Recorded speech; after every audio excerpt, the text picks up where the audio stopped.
সবথেকে দুঃখের বিষয় হচ্ছে 11 সালে ওনার দলের 6 জন হাফ প্যান্ট মন্ত্রী ছিল, যদি আমি হাফ প্যান্ট মন্ত্রী হই।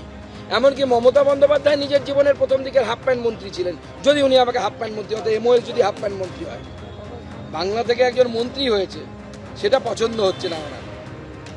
আসল বাংলা বিরোধী যদি কেউ থাকে তা হচ্ছে মমতা বন্দ্যোপাধ্যায়। বাংলা মদ ছাড়া অন্য কোনো কিছুকে উনি ভালোবাসেন না, কারণ ওটা বিক্রি হলে ওনার কামাই হয়, সরকারের কামাই হয়। আর আজকে পশ্চিমবঙ্গ দিবসকে যেভাবে উনি পালন করতে বাধা দিলেন, পশ্চিমবঙ্গ দিবসের দিন পশ্চিমবঙ্গের একজন যশস্বী ডাক্তারকে কলার ধরে ওনার পুলিশ মেরেছে, ওনার কাছে শুনুন, মেরেছে ওনার পুলিশ, মেরে যেভাবে অত্যাচার করা হলো এবং পশ্চিমবঙ্গ তৈরির ইতিহাসকে যেভাবে ভুলিয়ে দেওয়ার চেষ্টা করা হচ্ছে মমতা বন্দ্যোপাধ্যায়ের তরফ থেকে।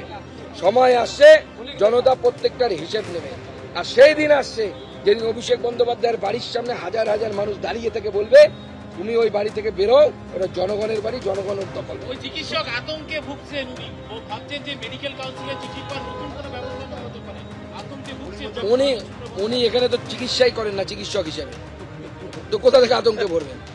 মেডিকেল কাউন্সিল তারই উপরেই কাজ করতে পারে। মেডিকেল কাউন্সিল হচ্ছে MCI, medical council of India. তো ইন্ডিয়ার বাইরে যিনি ডাক্তারি করেছে তার উপরে কি স্টেপ নেবে? আর ওটা মেডিকেল কাউন্সিল তো কম। এখন সব ডাক্তারবাবুরা না, কিছু ডাক্তারবাবু তো তৃণমূলের গুন্ডাতে পরিণত হয়েছে, কুকুরের ডায়ালাইসিস করায় আর বাদ বাকি ভোটের সময় মারামারি করে ছাপ্পা মারে।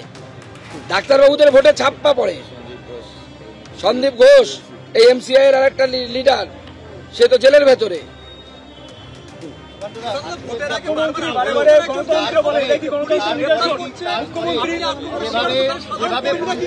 দেখুন, সাধারণ কর্মীকে ভয় দেখানোর জন্য এটা চেষ্টা করা হচ্ছে, কিন্তু বিজেপির কর্মীরা ভয় পাবে না। এইভাবে লড়াই হবে, এইভাবে লড়াই হবে এবং ইটের জবাব পাথর দিয়ে আমরা দেবো, চিন্তা নেই। ঢিল মারলে পাটকেল খেতে হবে। কালকে যেটা করেছে তার প্রত্যেকটার জবাব পাবে। যেমন আমি জবাব দিয়েছি না, একটা এসে চোর চোর করছিল, হ্যাঁ, তাকে জবাব দিয়েছি। ওটা হচ্ছে জাহাঙ্গীরের বেটা, জাহাঙ্গীরের অবৈধ সন্তান এরকম আছে। হ্যাঁ, যারা যারা জাহাঙ্গীরের সন্তান, অবৈধ সন্তান, তাদের সবাইকে আমি ওই উপাধি দিয়েছি, সবাইকে সেই উপাধিটা দেয়। না, সুরক্ষা নিয়ে আমরা চিন্তিত, সুরক্ষা নিয়ে আমরা খুব চিন্তিত। তৃণমূল কংগ্রেসের আমলে যা কিছু হতে পারে, অভিষেক বন্দ্যোপাধ্যায় ওনাকে মারিয়েও দিতে পারেন। আমি বলছি, পরিষ্কার বলছি, ইন ফ্রন্ট অফ ক্যামেরা বলছি, অভিষেক বন্দ্যোপাধ্যায় ওনার প্রতিবেশীর সাথে কি ধরনের আচরণ করতে পারেন আপনাদের সকলের আইডিয়া আছে, আমারও সকলের আইডিয়া আছে।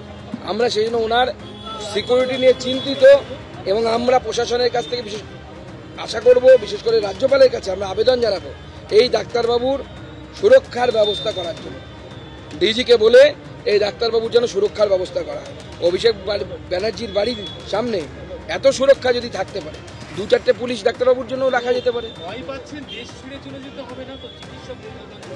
যদি যেতে হয়, বাঙালিদের থেকে লজ্জার আর কি আছে?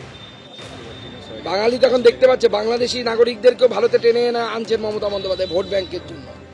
আর এই ধরনের প্রথিতযশা যারা ডাক্তারবাবু, তাদেরকে ভারতে ফিরে আসার ইচ্ছে থাকলেও তাদেরকে ভারত ছেড়ে পালানোর জন্য ব্যবস্থা করছে মমতা বন্দ্যোপাধ্যায় এবং তার দলবল।